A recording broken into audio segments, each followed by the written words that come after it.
तेजस्वी यादव ने जब से ये सवाल कर दिया है कि दिन रात मंदिर मस्जिद के नाम पर, पाकिस्तान के नाम पर लड़ाना तो उनकी सियासत है, आप क्यों फंसे हो, बहुत सारे लोग बेचैन हैं। जब से तेजस्वी ने यह सवाल पूछ दिया है कि भूख लगती है तो मंदिर में जाते हो, वहां तो और देना पड़ता है, चोट लगती है तो अस्पताल जाते हो या मंदिर जाते हो, तब से लोग तेजस्वी यादव के खिलाफ पड़े हैं। असल में लोग नहीं, थोड़े से लोग जिनका पॉलिटिकल एजेंडा मंदिर है, जिनको पॉलिटिकल एजेंडे मंदिर के लिए कुछ पॉलिटिकल पार्टियों ने मीडिया में बना रखा है, उन लोगों के ट्वीट, उन लोगों के बयान लगातार तेजस्वी यादव के खिलाफ आ रहे हैं। मगर आप एक नागरिक हैं, आप सोचिए, क्या इस तरह के सवाल इस देश की जनता को नहीं पूछने चाहिए? आज के वीडियो में आपसे तेजस्वी यादव के बयान पर आई प्रतिक्रियाओं का विश्लेषण करेंगे, इसके सियासी मायनों का विश्लेषण करेंगे। सुनिएगा आखिर तक। स्वागत है आपका मेरे इस सोशल मीडिया प्लेटफॉर्म पर। तेजस्वी यादव बिहार के उप मुख्यमंत्री हैं। कल उनका एक बयान बहुत तेजी से वायरल होने लगा, जिसमें उन्होंने कहा कि ये तो भारतीय जनता पार्टी है, नरेंद्र मोदी सबसे बड़े झूठ के मैन्युफैक्चरर हैं, डिस्ट्रीब्यूटर हैं, ऑपरेटर हैं, क्या क्या कह दिया। और वो झूठ बोलते हैं, जो कहते हैं वो नहीं कहते हैं। हम शिक्षा और रोजगार दे रहे हैं, हम कलम बांट रहे हैं, लेकिन इस पर चर्चा नहीं होती। लोग हमसे मंदिर के नाम पर सवाल करते हैं। ये मीडिया वाले तमाम नेताओं के सामने माइक लगा कर केवल एक ही सवाल पूछते हैं, राम मंदिर जाएंगे क्या? मंदिर बन रहा है, उस पर कुछ बोलेंगे क्या? इसके खिलाफ में बोल दीजिए, इसके समर्थन में बोल दीजिए, क्योंकि इन मीडिया वालों को इसी काम के लिए लगाया गया है। बाकायदे महीनों तक, बहुत दिन से इसके लिए तैयारी की गई थी कि महीनों तक कैसे लाइव चलेगा ये सब।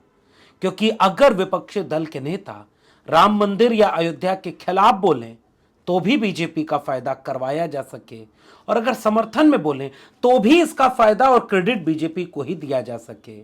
इसलिए मीडिया अपने काम में लगा हुआ है। विपक्षी दल के नेताओं की फिर भूमिका क्या है? विपक्षी दल के नेताओं को यह पहचानना होगा कि वो न तो कोई सामाजिक क्रांति करने के लिए राजनीति में गए हैं, न समाज को एकदम से बदल देने, विमर्श कर खड़ा कर देने और तमाम तरह के ऐसे काम कर देने से जिससे उनके बयानों के बाद समाज बदल जाएगा, अंधविश्वास पाखंड खत्म हो जाएगा। कम से कम राजनीति इस काम के लिए प्राथमिक तौर पर तो नहीं है।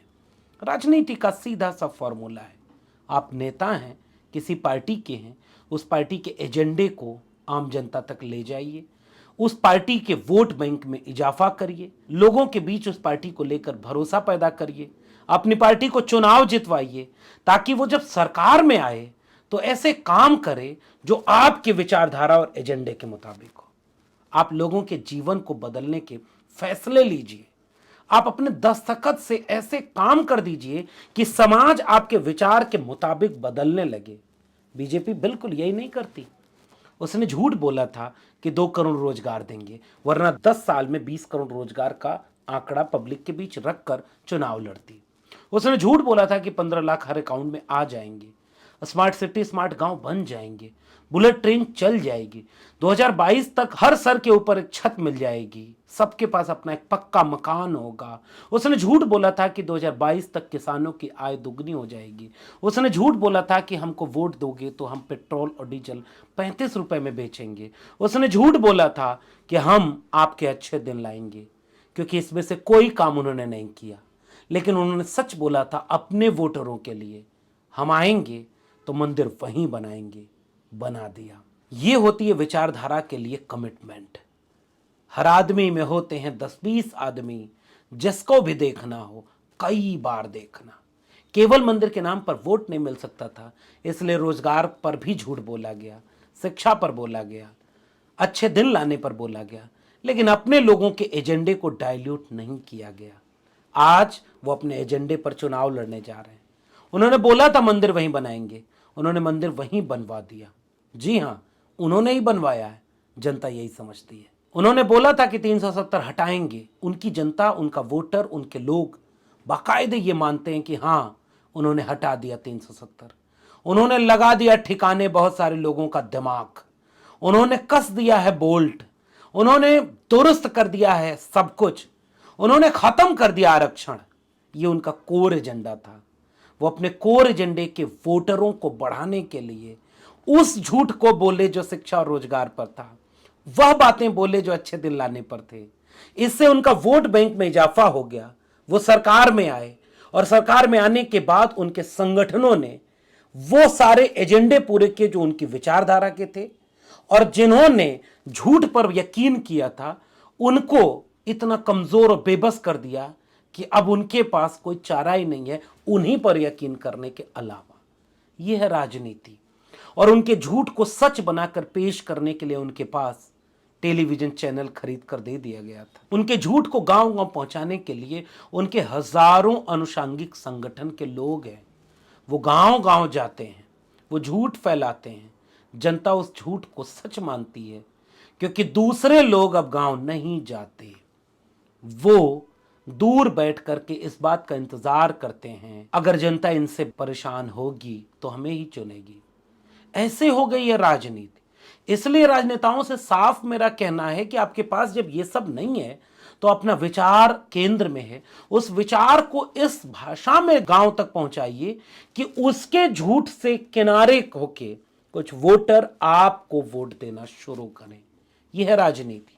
अपनी पार्टी को चुनाव जितवाइए, अपने जात बिरादरी मजहब गांव कस्बे किसान मजदूर उनके बीच जाकर वो बात बोलिए जिससे वो आपकी पार्टी को वोट दे, आपकी पार्टी सत्ता में आए और फिर अपने विचारधारा पर काम कर दे, जैसे बिहार कर रहा है। जाति जनगणना करवा दी, बोला था नौकरी देंगे 10 लाख, 1 साल में 5 लाख नौकरी दे दी। इसलिए वो तेवर भीतर से आता है कि चोट लगती है तो अस्पताल जाते हो कि मंदिर जाते हो, वहां तो और देना पड़ता है। ये राजनीति है। खासकर उत्तर प्रदेश के नेताओं से मेरी ये अपील रहती है, और ये अपील असल में देश के सभी विपक्षी दलों से है। आप बेजा ऐसी टिप्पणी करेंगे जो राम के विरोधी साबित करने के लिए मीडिया का एक दिन का सब्जेक्ट बन जाएगी। इससे आपकी राजनीति कैसे मजबूत हुई? आप बेजा मंदिर के खिलाफ बोलेंगे तो बीजेपी को फायदा होगा, आप समर्थन में बोलेंगे तो और ज्यादा फायदा होगा कि देखो वो सारे लोग हमारे एजेंडे पर आ गए। इसलिए तेजस्वी यादव ने कमाल का बयान दिया है, बेहद संतुलन के साथ, धैर्य के साथ। लेकिन उस बयान पर चर्चा नहीं होगी। वो उन्होंने बाकायदे ये कहा कि मीडिया वाले माइक लगाकर इसी पर सवाल करते हैं क्योंकि मोदी का एजेंडा है। मीडिया वाले इस बात पर कभी चर्चा नहीं की कि हमने 1 साल में 5 लाख सरकारी नौकरी दे दी, इससे कितने परिवारों की खुशहाली का रास्ता खुल गया। हमने कई झोपड़ियों में रोशनी जला दी, उजाला फैला दिया। हमने कई घरों में रोशनी जला दी, उजाला फैला दिया। इस पर मीडिया बात नहीं करती। मीडिया हमसे पूछती है मंदिर जाएंगे? ये मीडिया का काम नहीं है। जिसे मंदिर जाना होगा वो जाएगा, नहीं जाना होगा नहीं जाएगा। मुख्यमंत्री, उप मुख्यमंत्री, नेता प्रतिपक्ष, इन पदों पर रहने के बाद सवाल इस बात का नहीं है कि आप मंदिर के सवालों का जवाब दें। ये तो उनका एजेंडा है जो मीडिया आपके सामने ला रही है। आप इस पर क्या जवाब दे सकते हैं? मेरा मन होगा तो जाऊंगा, नहीं मन होगा तो नहीं जाऊंगा। इसको छोड़ दो। आप सवाल इस बात पर पूछो कि राजनीति किस पर हो रही है, लाखों करोड़ों लोगों के परिवार पर किससे फायदा और असर पैदा होगा। भारत के संविधान को हम मानते हैं, आगे रखिए संविधान को। बोलिए कि संविधान मंदिर बनाने की भी इजाजत देता है, मस्जिद बनाने की भी। संविधान हर धर्म के लोगों को अपना धर्म का प्रचार करने, धार्मिक अनुष्ठान करने और धर्म पर बात करने के लिए आजादी देता है, और हम संविधान को मानते हैं। इसलिए सब धर्म के लोगों को आजादी है कि वो मंदिर बनाए, मस्जिद बनाए, जो दिल करे करें। हम सबका सम्मान करते हैं। नेता का बयान ऐसा होना चाहिए। राजनेता को इस जमीन पर बोलना है। आप फूले अम्बेडकर पेरियार बन करके अगर आप बयान दे रहे हैं तो माफ करिए, आप अपनी राजनीति को खराब कर रहे हैं।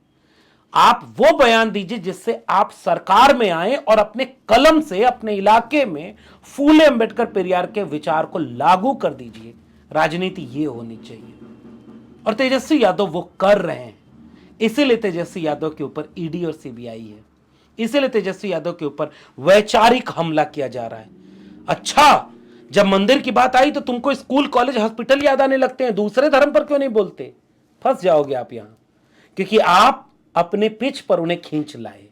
यह है कामयाबी तेजस्वी यादव की। और मंदिर आंदोलन में सबसे बड़ी कामयाबी विपक्ष के नेताओं के सामने तेजस्वी यादव ने यह दिखाई है। उत्तर प्रदेश के नेताओं को देख लीजिए, कांग्रेस के नेताओं को देख लीजिए, तमाम और नेताओं को देख लीजिए, मीडिया उनके सामने माइक लगाता है, वो धर्म पर बोलते हैं, और धर्म पर बोलते हैं तो चाहे खिलाफ बोलें तो भी बीजेपी का फायदा, समर्थन में बोलें तो भी बीजेपी का फायदा। ऐसे वक्त में क्या यह एक सुझाव, एक सलाह तेजस्वी यादव ने प्रकारांतर से पूरे विपक्षी दलों को नहीं दे दी कि डिबेट अपनी पिच पर करिए, एजेंडा अपनी पिच का सेट करिए। आपकी पिच का एजेंडा अगर बना तो वह एजेंडा पूरे के पूरे विमर्श को बदल कर रख देगा। यह सबसे कमाल की बात है। उनके पास सब कुछ है, उनकी राजनीति उसी एजेंडे पर चलती है। आपकी राजनीति तो आपके एजेंडे पर होगी ना। अगर आप भी उन्हीं की भाषा बोलेंगे तो उनको वोट देने वाला वोटर आपको वोट क्यों देगा? अगर आप उनके खिलाफ नजर आएंगे, जिसको वो पार्टी आपके धर्म के खिलाफ, आपके समाज के खिलाफ व्याख्या करके लोगों को समझा देगी, तो फिर वो लोग आपको वोट क्यों देंगे? क्योंकि वो आपके लोगों की नजर में आपको विलन बना देगी। तो आप इन दोनों परिस्थितियों में सियासी तौर पर बेहद कमजोर साबित होंगे।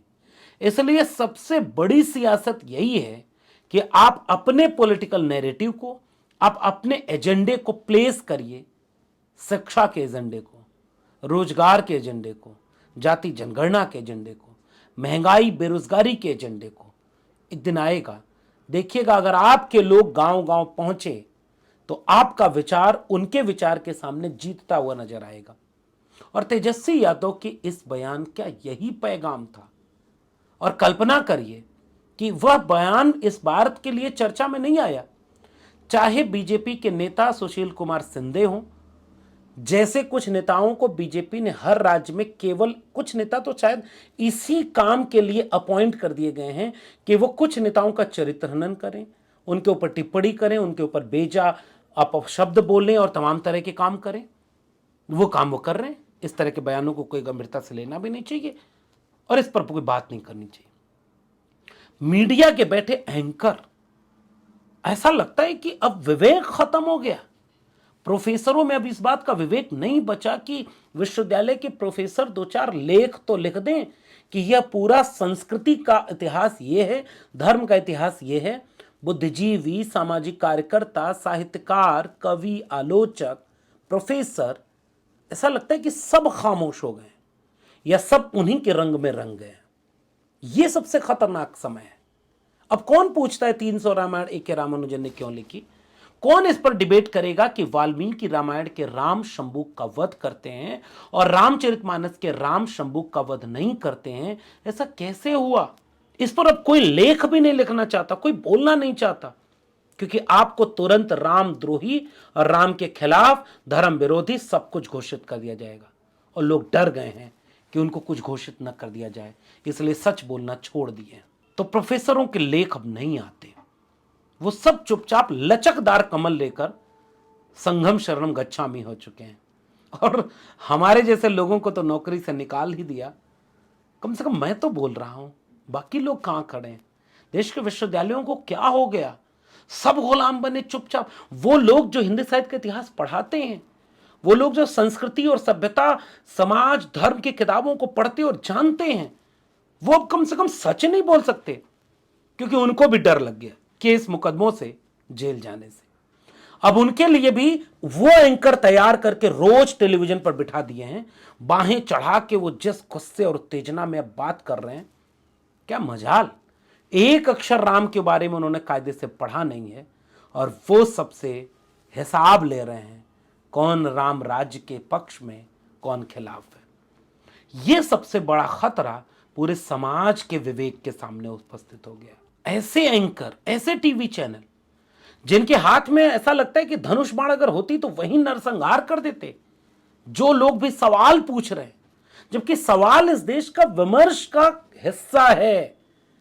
खुलकर बातचीत होती थी, इसका मतलब राम विरोधी होना, मंदिर विरोधी होना नहीं होता। संविधान को आप आगे रखिए और कहिए ना कि संविधान कहता है मंदिर बना सकते हैं, मंदिर बनाइए, मस्जिद बना सकते हैं, बनाइए। आप अपने धर्म का कार्यक्रम कर सकते हैं, करिए, हम उसका विरोध ही नहीं कर सकते।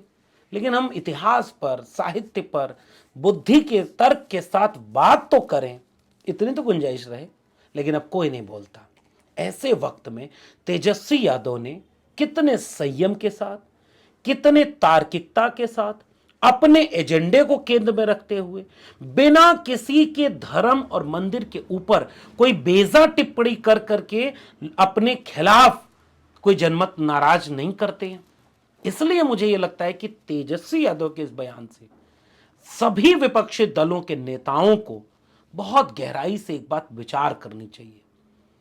आपकी बयान किसी धर्म और मंदिर के खिलाफ नहीं होकर के भी आपके लोगों को जागरूक करके आपके एजेंडे पर कंसंट्रेट करा सकते हैं। इस बात को इस बयान से सीखना और समझना चाहिए।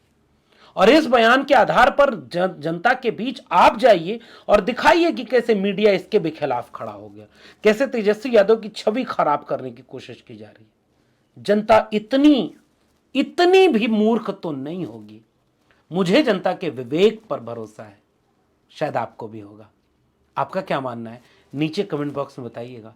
फिर मिलते हैं किसी और टिप्पणी के साथ। तब तक देखते रहिए, मेरे सोशल मीडिया प्लेटफॉर्म से जुड़े रहिए। और हाँ, अगर YouTube पे देख रहे हैं तो बगल में जो बेल आइकॉन है ना, सब्सक्रिप्शन के बगल में, उसको बेल बजा दीजिएगा।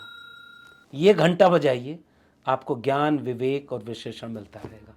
फिर मिलेंगे, तब तक के लिए बहुत बहुत धन्यवाद।